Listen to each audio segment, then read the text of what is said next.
Video like जरूर कर लीजिए और ऐसे वीडियो लगातार फ्री में पाने के लिए चैनल को तुरंत सब्सक्राइब कर लीजिए और बेल आइकन को जरूर टैप कर लीजिए ताकि आगे भी सारे वीडियो आपको मिलते रहे। यूट्यूब में फॉलो करते हैं तो प्लीज ये वाला फ्री टेलीग्राम चैनल जरूर ज्वाइन कर लीजिएगा। सारे नोटिफिकेशन सारे अपडेट यहीं पे आते हैं, ध्यान रखिए। Hello everyone, welcome you all to study for civil services. और आज की अपनी डेट है 4 दिसंबर। 4 दिसंबर के इम्पोर्टेंट आर्टिकल्स को भी हम लोग देख लेते हैं। और साथ ही साथ ये है हमारा पेड ग्रुप, इसको आप ज्वाइन भी कर सकते हो।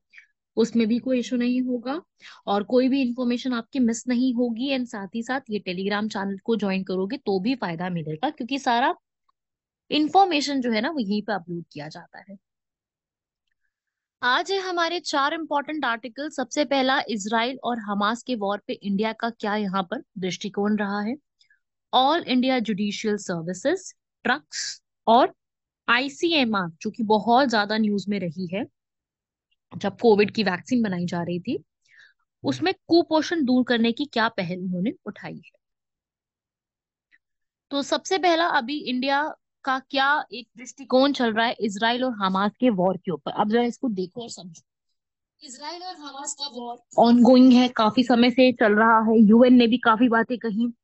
अब यहाँ पर हमारे जो प्रधानमंत्री हैं, उन्होंने भी अलग अलग समिट्स में इन बातों में कही है। जैसे कि इंडिया का G20 समिट हुआ, voice of global south summit हुआ, तब भी बातें हुई। जब हमारे जो मिनिस्टर्स हैं, एस जयशंकर, राजनाथ सिंह, वो दूसरी कंट्रीज में यहाँ पर गए डायलॉग्स होल्ड करने के लिए, वहां पर भी उन्होंने कई बातें कही। तो बेसिकली यहाँ पर बात क्या, ऐसा बोला क्या है। देखो भाई, अक्टूबर 7 से ये चीज शुरू हुई, इंडिया ने ये बोला। और 1200 से ज्यादा लोगों की जानें गई हैं, क्योंकि हमास ने अटैक किया इसराइल गाजा पट्टी पर, इसराइल गाजा बॉर्डर पर। इसके बाद यहाँ पर हमारा जो है एटीट्यूड थोड़ा सा चेंज हुआ और यहाँ पर इस टेररिज्म, इस अटैक और इन सब के ऊपर हम लोग कड़ी निंदा करते हैं। राइट। इस सब जब हो रहा था यहाँ पर, तो इस भारत की सरकार ने इसराइल को यही बोला था कि आप संयम रखिए और बाकी कंट्रीज के साथ जो है वो वार्तालाप रखिए। और जो भी यहाँ पर नागरिक जीवन को प्रॉब्लम्स हुई है उस पर दुख व्यक्त करते हुए ये बोला है कि इसमें जो है 2 राज्य समाधान निकालिए, 2 राज्य को जो है वो निकालिए। यहाँ पर इसमें भी इंडिया का यही पूरा का पूरा एक सॉल्यूशन रहा है। जब वोटिंग हुई है तब भी यही बोला है। और साथ ही साथ मतलब इंडिया ने जो है वो यहाँ पर यही बोला है कि हमास पर हम कोई प्रतिबंध नहीं लगा रहे, हमास को हम कोई टेररिस्ट ऑर्गेनाइजेशन घोषित नहीं कर रहे हैं, बट स्टिल यहाँ पर जो है हम लोग ये चाहते हैं कि 2 स्टेट सॉल्यूशन जो है वो एक निकाला जाए। ठीक है। तो इंडिया का यहाँ पर यही हमसे इंडिया का टेक पूछा जा रहा है कि इंडिया जो है वो इस पे क्या टेक रखता है, इंडिया इस पे क्या सोचता है। तो इसराइल फलस्तीन वॉर में सीधी सीधी सी बात, यही स्टेटमेंट्स कई बार रिलीज हुई हैं पॉलिसीज में और इन सब में भी, कि हम लोगों को 2 स्टेट सॉल्यूशन यहाँ पे रखना है। राइट। स्ट्रॉन्ग रिलेशन है हमारे ईरान के साथ। मतलब प्रॉब्लम्स बहुत सारी हैं, किसी एक कंट्री का सपोर्ट करते हैं तो दूसरी कंट्री उसके अगेंस्ट चली जाती है, तो काफी सारी ऐसी चीजें हैं। लेकिन वही है कि हम फलस्तीनियों के राइट को हमेशा से सपोर्ट करते आए हैं, ऐसा कुछ नहीं है, हम लोग सपोर्ट हमेशा से करते आए हैं। लेकिन हमने अक्टूबर 27 को जब यूएन के ऊपर वोटिंग हुई थी, तब हमने 44 कंट्रीज में से इंडिया भी एक ऐसी कंट्री थी जिसने वोट नहीं दिया। ठीक है। तो यही इसमें बेसिकली बात है, इंटरनेशनल कम्युनिटी के साथ मिलकर के इंडिया भी यहाँ पर इसके ऊपर बोल रहा है। लेकिन हमारे जो वो है इंडिया के परमानेंट रिप्रेजेंटेटिव है यूएन के, योजना पटेल नाम है उनका, उन्होंने भी यही बोला कि इसकी हम कड़ी निंदा करते हुए हम लोग टेररिज्म को यहाँ पर नकारते हुए कहते हैं कि टेररिज्म की कोई बाउंड्री नहीं होती है। तो उन्होंने ये बात बोली थी, यहाँ पर कोई जाति धर्म और कोई राष्ट्रीयता नहीं होती है। तो यहाँ पर टेररिज्म एक्ट को सपोर्ट करने के लिए वर्ल्ड को आगे नहीं आना चाहिए। हम लोग टेररिज्म के लिए जीरो टॉलरेंस हमेशा ही रखें, ये बात उन्होंने बोली थी। और उन्होंने ये भी बोला था कि भाई जितना भी गाजा अटैक में हुआ है वहां पे ये हमारा सीरियस कंसर्न हो जाता है। और यही बोला, मतलब उन्होंने बेसिकली ये बात बोलते हुए इस टॉपिक को यहाँ पर एंड किया था। तो फलस्तीनियों के साथ जो कॉन्फ्लिक्ट चल रहा है उसमें अभी फिलहाल की जो प्रेजेंट न्यूज है नवंबर दिसंबर मंथ की, उसमें यही बात चल रही है। अगला आता है भाई ऑल इंडिया जुडिशियल सर्विसेज, क्योंकि अभी ये बात काफी निकल के आई है कि हमें जुडिशरी में जो है थोड़ा सा एक इम्पोर्टेंट जुडिशरी को समझते हुए एक ऑल इंडिया जुडिशरी सर्विसेज को अप्लाई करना चाहिए, बनाना चाहिए। ये बोला गया है कि भाई हमें एक कोर्ट बेंच बार इन सब पे ध्यान देते हुए एक पूरा ऑल इंडिया जुडिशरी सर्विसेज का एक नया कॉन्सेप्ट जो है वो लेके आना चाहिए। ऑल इंडिया जुडिशियल सर्विसेज, ठीक है ना। यूपीएससी जैसे यहाँ पर एग्जाम कंडक्ट करती है ना और सारी रिक्रूटमेंट करती है, ऐसी ऑल इंडिया जुडिशियल सर्विसेज बनाई जाएगी जो जुडिशरी से जुड़े हुए सारे एग्जाम्स को कंडक्ट करेगी। हमारे जो प्रेसिडेंट है द्रौपदी मुर्मू, उन्होंने इसके ऊपर जो है वकालत करते हुए इसके ऊपर बात बोला है। आइडिया उनका यहाँ पर दिया गया है। अभी असल में हुआ ये था कि नवंबर 26 को, 26 नवंबर को क्या आता है हमारा संविधान दिवस, कॉन्स्टिट्यूशन दिवस। उन्होंने यहाँ पर ये बात बोली थी जब वो वहां पर सुप्रीम कोर्ट में पहुंची थी इनॉग्रेशन करने के लिए, अपना स्पीच देने के लिए। वहां पर उन्होंने ये बात बोली थी कि ऑल इंडिया जुडिशियल सर्विसेज से जितने भी यंग पीपल हैं उनको बहुत आगे आने का मौका मिलेगा। और जो मतलब एक अच्छा मौका है ये वाला, ठीक है।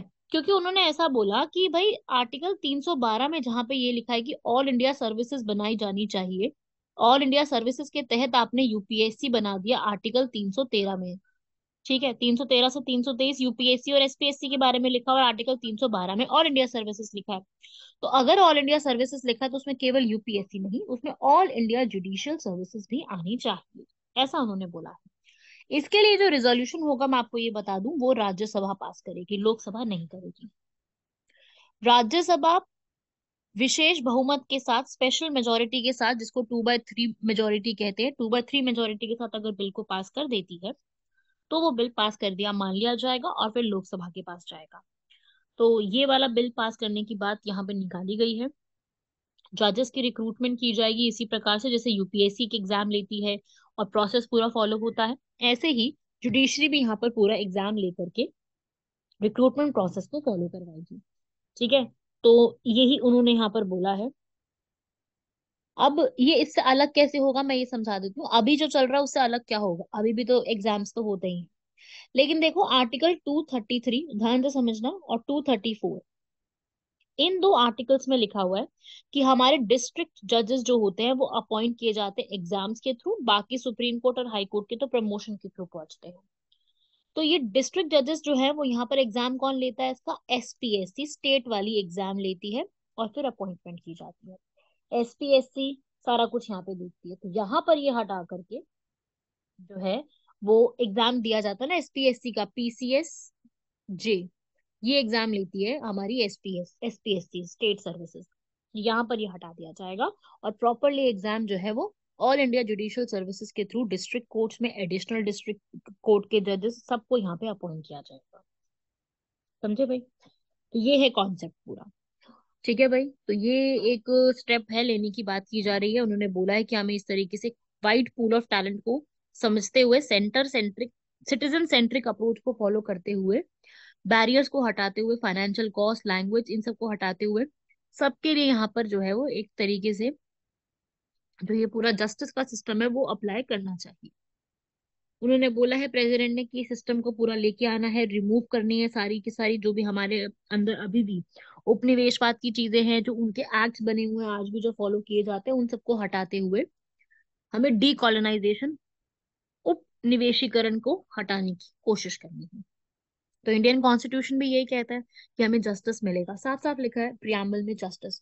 जस्टिस तभी मिल सकता है जब एक प्रॉपर तरीके से एक ऑर्गेनाइजेशन और डेडिकेटेड ऑर्गेनाइजेशन जो इसमें एग्जाम भी ले, और जो भी उसमें और एडिशनल और जो भी नई नई चीजें चाहिए, कल को अगर कोई अलग से ऑर्गेनाइजेशन बनती है तो वो सेपरेट जब इसी के लिए काम करेगी तो कुछ ना कुछ और चेंजेस भी इसमें बताएगी ही, है ना।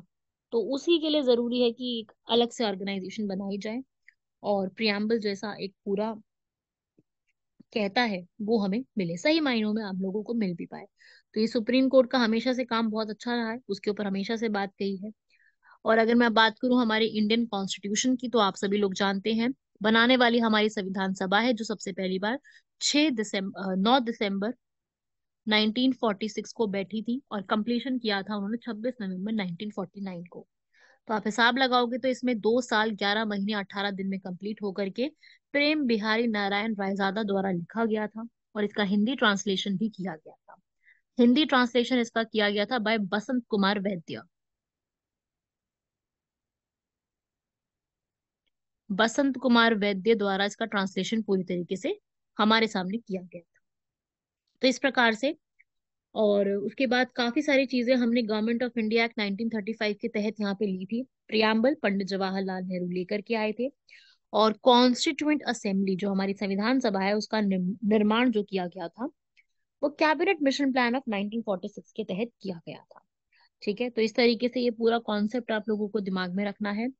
राजेंद्र प्रसाद हमारे इसके फर्स्ट जो है वो परमानेंट जो है वो बनते हैं, स्पीकर कह लो या प्रेसिडेंट कह लो। टेम्पररी बनते हैं डॉक्टर सच्चिदानंद सिन्हा। और इस तरीके से 26 नवंबर को कंप्लीट होता है कॉन्स्टिट्यूशन का काम। ये सब कुछ फैक्ट्स आप लोगों को दिमाग में रखते हुए कंप्लीट कर लेना है ये टॉपिक को। इजी टॉपिक है, ज्यादा बड़ा नहीं है टॉपिक। ठीक है, इसको आप पढ़ लीजिए। पर अभी ये पूरी तरीके से आया नहीं है। जब ये कंप्लीट होकर के आ जाएगा तब इससे हम लोग क्वेश्चंस बनेंगे और पढ़ेंगे भी इसको। नेक्स्ट आता है हम लोगों का थर्ड आर्टिकल जो है challenges associated with electrification of trucks. ये आर्टिकल है आपका जो कि मेंस के लिए ही जरूर रहेगा। आपको भी पता है कि ट्रक्स हमारे यहाँ पे कितने ज्यादा चल रहे हैं। हर बार नए नए ट्रक्स भी ऐड कर दिए जाते हैं। तो जो भी दिल्ली या फिर जो सिटी अर्बन एरियाज में जितना भी स्मॉग होता है उसका सबसे बड़ा कंट्रीब्यूटर ट्रक्स को भी माना गया है दिल्ली के पॉल्यूशन का। तो इन्हीं की जो ये एयर पॉल्यूशन का ये सारा कुछ चल रहा है उसी में ये बोला गया है। तो यहाँ पर ये बात आई है कि जो ट्रक्स की वजह से इतना एमिशंस निकलता है इसको इलेक्ट्रिफिकेशन कर देते हैं। ये बात निकल के आई है। तो ट्रक्स के थ्रू आप पता है कि आप जब भी कभी हाईवे पे चले जाओ आपको ट्रक्स ही ट्रक्स मिलेंगे। उनसे इतना सामान आ जा रहा होता है। एक स्टेट से दूसरी स्टेट सामान आने जाने के लिए ट्रक्स का कितना जबरदस्त इस्तेमाल किया जाता है। अब ट्रक्स का इस्तेमाल करेंगे तो उसमें कार्बन एमिशन भी होगा, पॉल्यूशन भी क्रिएट होगा। अब पॉल्यूशन क्रिएट हो रहा है तो वहीं पर ही यहाँ पर बात हो रही है कि ये सारी चीजें जो है वो जो है इंडियन ऑयल कितना कंज्यूम करती है। 90% रोड ट्रांसपोर्ट का जो पूरा एक कंट्रीब्यूटर है वो ट्रक्स के रूप में भी जाना जाता है। ट्रक्स जो है वो यही बोल रहे हैं एक्सपैंड करेंगे इनको। और ये सारी जितने भी ट्रक्स होते हैं वो डीजल इंजन के बने हुए होते हैं तो उनका PM 2.5 पर्टिकुलेट मैटर 2.5 पॉल्यूशन यहाँ पे निकलता है। जैसे हम बाकी इलेक्ट्रिक व्हीकल्स के ऊपर मूव कर रहे हैं, स्विच कर रहे हैं, इतना कह रहे हैं कि हम वहां पे स्विच करेंगे,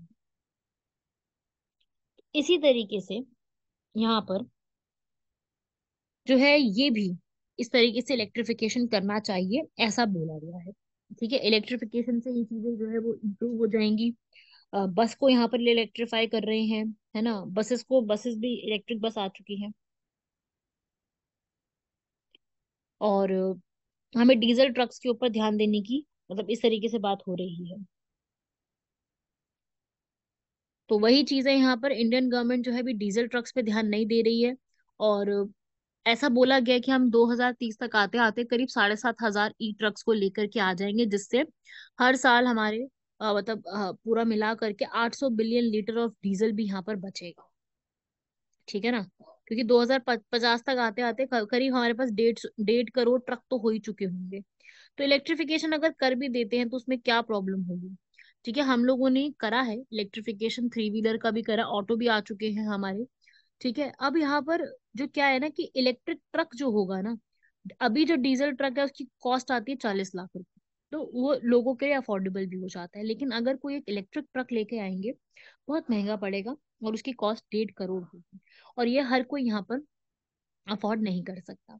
तो जो इतना जबरदस्त ये डिफरेंस है प्राइस में, कहाँ 40 लाख और कहाँ 1.5 करोड़, इतना जबरदस्त जो यहाँ पर डिफरेंस है प्राइस में, या तो सरकार को उसको कम में लेके आके लोगों को इसमें सब्सिडी देनी चाहिए या कुछ भी इस तरीके का होना चाहिए। उसके बाद इस पे चार्जिंग का इशू रहेगा। ई ट्रक को आप चार्ज करोगे, इतना बड़ा ट्रक है एक जगह पे चार्ज करना इतना मुश्किल है। पेट्रोल डीजल का तो क्या है, भरवाया और चले गए। लेकिन ट्रक को चार्ज करना ये भी बहुत बड़ा इशू रहेगा। तो इसीलिए ट्रक्स की इलेक्ट्रिफिकेशन में आज ये बहुत बड़ा इशू देखने को मिल रहा है। समझ रहे हो। तो ये है हमारा इलेक्ट्रिफिकेशन ऑफ ट्रक्स के ऊपर बात। सरकार ये पूरी कोशिश में है कि ये होना चाहिए।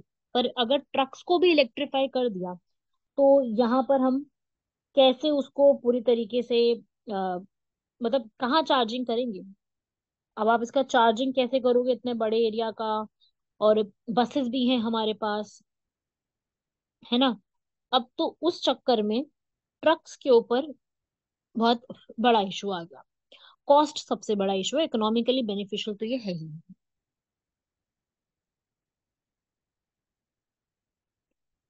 अगला आर्टिकल है हम लोगों का, आईसीएमआर ने, Indian council of medical research, जिसने हम लोगों की वैक्सीन भी तैयार की थी, उन्होंने यहाँ पर बोला कि माल न्यूट्रिशन को हम कैसे खत्म कर सकते हैं। उन्होंने स्टडी करी डिफरेंट डिफरेंट जगह पर, मील्स बिहेवियर प्रैक्टिसेस के ऊपर देखा, और उन्होंने फिर बताया कि माल न्यूट्रिशन का क्या क्या कारण हो सकते हैं। इन्होंने बताया कि भाई आज के आने वाले समय में, जो 6 से 24 महीने का समय होता है एक बच्चे के लिए, उस समय वो बहुत ज्यादा कुपोषित रह जाता है, जिसकी वजह से उसकी डेवलपमेंट प्रोग्रेस और फ्यूचर एबिलिटीज पे नुकसान पड़ता है। उन्होंने यही बोला है कि भाई पहले तो आप लोग क्या करो, एक प्रोग्राम स्टार्ट करो टेक होम राशन करके। टेक होम राशन करके क्या होगा कि जितने भी बच्चे हैं उनको प्रॉपर तरीके से पर्याप्त भोजन मिलना शुरू होगा। असेसमेंट करने की जरूरत है, कम्युनिटी का बिहेवियर देखने की जरूरत है, और ये समझना है कि उनको किस तरीके से खाने की जरूरत है, मतलब माताओं को ये समझाने की जरूरत है। टेक होम राशन एक ऐसा इनिशिएटिव है जो कि जो भी यहाँ पर महिला है और जो यहाँ पर बच्चे हैं, दोनों को यहाँ पर पर्याप्त भोजन की देने की बात की जाएगी। और फूड भी ऐसा होगा फोर्टिफाइड। फोर्टिफाइड फूड क्या होता है? जैसे किसी भी एक खाने में जो है हमें लगता है कि इस खाने में विटामिन की कमी है, तो विटामिन डी उसमें अलग से ऐड कर दिया जाएगा उस खाने में, तो वो फूड कहलाएगा फोर्टिफाइड। आज के टाइम पे बहुत सारे ऐसे फूड आ चुके हैं। फोर्टिफाइड फूड यहाँ पर अलग तरीके से डिजाइन कर दिए गए हैं, और पोषण संबंधी प्रावधान उसमें ऐड कर दिए गए हैं। राशन दिया जाएगा, ठीक है, राशन अपने घर में लेके जा सकते हैं उससे जुड़ा हुआ, तो राशन उसको होम कुकिंग में या प्री कुक्ड पैकेट्स में दे दिया जाएगा। तो ये है एक पोषण से जुड़ी हुई बात, माल न्यूट्रिशन से जुड़ी हुई बात, जो कि आपको दिमाग में रखनी है। इलेक्ट्रिफिकेशन, बेसिकली आप कह रहे हो कि ये पूरा एक आईसीएमआर ने स्टार्ट करा है, ठीक है। तो आज के जो हमारे आर्टिकल्स थे वो हमारे उसके लिए बिल्कुल भी इम्पोर्टेंट नहीं थे, प्रीलिम्स के लिए। लेकिन जो हमारे क्वेश्चन है वो इम्पोर्टेंट है, ठीक है। क्वेश्चन हमारे प्रीलिम्स के लिए इम्पोर्टेंट रहेंगे, जैसे कि वेस्टर्न डेडिकेटेड फ्रीट कॉरिडोर। तो वेस्टर्न से जुड़ा हुआ डेडिकेटेड फ्रीट कॉरिडोर है, मैं ये बता देती हूँ, अभी अंडर कंस्ट्रक्शन है, ये पूरा कंस्ट्रक्शन हुआ नहीं है। ये कहाँ से कहाँ कनेक्ट करेगा? वेस्टर्न है ना, वेस्ट वेस्ट रीजन में चलेगा। तो ये जो है, असल में ये मैं बता दूं, 1506 किलोमीटर का एक पूरा डेडी कॉरिडोर है, जो कि दादरी उत्तर प्रदेश, दादरी यूपी दिल्ली के पास पड़ता है, वहां से लेकर के जवाहरलाल नेहरू पोर्ट मुंबई तक ज्वाइन करेगा। इसको dedicated freight corridor corporation of India, ministry of railways के अंडर चल रहा है, वो पूरा स्टार्ट कर चुकी है। ये बिछा चुकी है लाइन पूरी तरीके से, ठीक है। अभी फिलहाल क्या चल रहा है, 1046 किलोमीटर कंप्लीट हो चुका है, 1506 है ना, तो करीब 460 किलोमीटर अभी पेंडिंग है। ये पेंडिंग है, बाकी 1046 किलोमीटर कंप्लीट हो चुका है। दिल्ली, उत्तर प्रदेश, हरियाणा, राजस्थान, गुजरात, महाराष्ट्र को कनेक्ट करते हुए ये डेडिकेटेड फ्रीट कॉरिडोर बनाया जा चुका है, ठीक है। ये कहाँ से कहाँ कनेक्ट कर रहा है?